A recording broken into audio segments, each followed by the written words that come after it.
വയനാട്ടിലെ ദുരന്തത്തിൽ ഒലിച്ചുപോയ മലയുടെ ആത്മരോദനം. കവിത. വയനാടിൻ്റെ ദുഃഖം.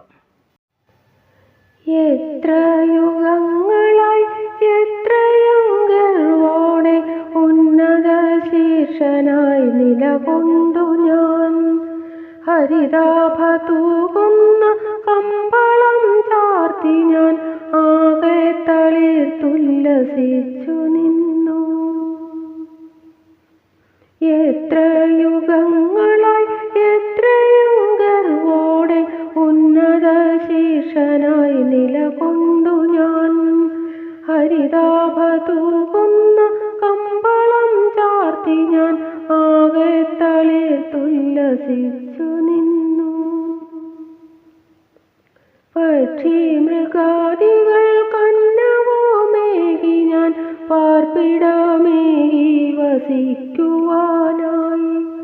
മനുഷ്യർക്കെല്ലാം ഭവനമൊരുക്കുവാൻ താങ്ങായി തറയായി കൂടെ നിന്നു.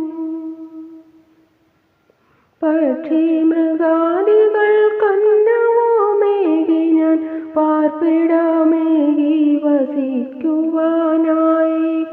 മനുഷ്യർക്കെല്ലാം ഭവനമൊരുക്കുവാൻ താങ്ങായി തറയായി കൂടെ നിന്നു.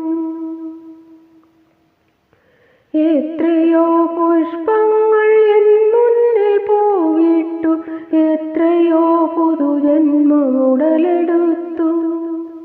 പിച്ച നടക്കുന്ന പിഞ്ചു കിടാങ്ങളൻ നെഞ്ചിലായി കുളിർമഴ പെയ്തിരുന്നു. എത്രയോ പുഷ്പങ്ങൾ എൻ മുന്നിൽ പൂവിട്ടു, എത്രയോ പുതുജന്മമുടലെടുത്തു. പിച്ച നടക്കുന്ന പിഞ്ചു കിടാങ്ങളൻ നെഞ്ചിലായി കുളിർമഴ പെയ്തിരുന്നു.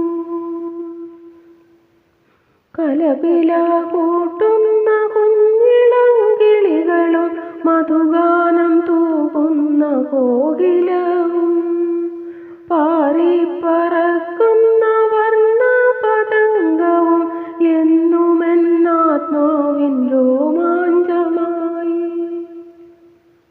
കലപില കൂട്ടുന്ന കുഞ്ഞിളം കിളികളും മധുഗാനം തൂകുന്ന കോകിലവും പാറിപ്പറക്കുന്ന വർണ്ണപതംഗവും എന്നുമെന്നാത്മാവിൻ രോമാഞ്ചമായി. ഒരു നാളിൽ മാലോകർ നിദ്രയിലാണ്ടൊരു നേരത്തു ക്രൂരമായി പ്രകൃതിയോ എന്നുടെ മാറിലായി ഭീകര താണ്ഡവവുമാടി ഇന്നെനിക്കസ്തിത്വമില്ലാതെയായി. ഒരു നാളിൽ മാലോകർ നിദ്രയിലാണ്ടൊരു നേരത്തു ക്രൂരമായി പ്രകൃതിയോ എന്നുടെ മാറിലായി ഭീകര താണ്ഡവവുമാടി ഇന്നെനിക്കസ്തിത്വമില്ലാതെയായി. എന്നുടെ പുത്രരോ മണ്ണിനടിയിലായി മലവെള്ളപ്പാച്ചിലൊലിച്ചുപോയി. അനാഥരായി തീർന്നൊരൻ പിഞ്ചു പൈതങ്ങൾ തൻ നിലവിളി ഉള്ളിൽ മുഴങ്ങിടുന്നു.